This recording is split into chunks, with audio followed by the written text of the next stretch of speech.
दोस्तों सवाल है, एक गडेरिये के पास कुछ भेड़ तथा कुछ मुर्गियां है।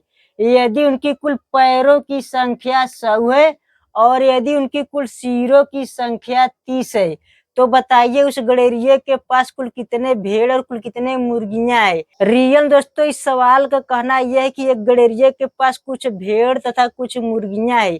यदि भेड़ और मुर्गियों के यदि पैरों की संख्या मिलाकर गिना जाए तब टोटल 100 है। और यदि भेड़ और मुर्गियों के लिए कुल सिरों की संख्या मिलाकर गिना जाए तब टोटल 30 है। तो बताइए उस गडेरिये के पास कुल कितने भेड़ और कुल कितने मुर्गियां है। इस सवाल का कहने का मतलब यही है। तब माना कुछ गडेरिये के पास कुल x भेड़ है, तब कुल भेड़ों की संख्या बराबर हो जाएगी, कुल भेड़ों की संख्या बराबर x हो जाएगी। और माना कुछ गडेरिये के पास कुल y मुर्गियां है, तब कुल मुर्गियों की संख्या बराबर हो जाएगी, कुल मुर्गियों की संख्या बराबर y हो जाएगी। अब हम लोग जानते हैं कि एक भेड़ के 4 पैर होता है, तब यहाँ पर कुल टोटल x भेड़ है, तब x भेड़ के कुल कितने पैर होंगे।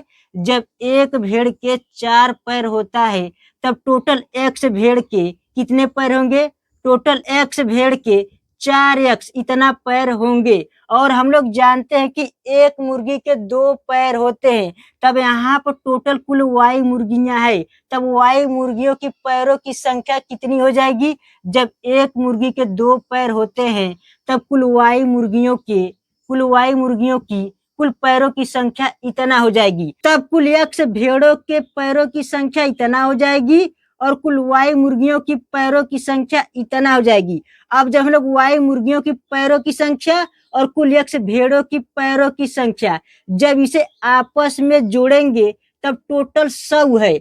मतलब यहाँ पर हो जाएगा x भेड़ों की कुल पैरों की संख्या और कुल y मुर्गियों की पैरों की संख्या टोटल कितना होना चाहिए, टोटल 100 होना चाहिए। तब यहाँ पर हो जाएगा x भेड़ों की पैरों की संख्या प्लस y मुर्गियों की पैरों की संख्या बराबर कितना होना चाहिए, बराबर कुल 100 होना चाहिए। तब इतना बराबर टोटल हो जाएगा 100। अब हम लोग इसे समीकरण 1 मान लेंगे। अब सवाल आगे कहता है कि कुल भेड़ और कुल मुर्गियों के सिरों की संख्या टोटल 30 है। तब हम लोग जानते हैं कि एक भेड़ के 1 सिर होता है और एक मुर्गी के 1 सिर होता है। तब यहाँ पर टोटल कुल x भेड़ है और कुल टोटल y मुर्गियां है। तब जब हम लोग जानते हैं कि एक भेड़ के 1 सिर होता है, तब यहाँ पर कुल x भेड़ है, तब कुल x भेड़ के कुल x सिर होगा। और हम लोग जानते हैं कि एक मुर्गी के भी 1 सिर होता है, तब यहाँ पर टोटल कुल y मुर्गियां है, तब y मुर्गियों के कुल सिरों की संख्या हो जाएगी y।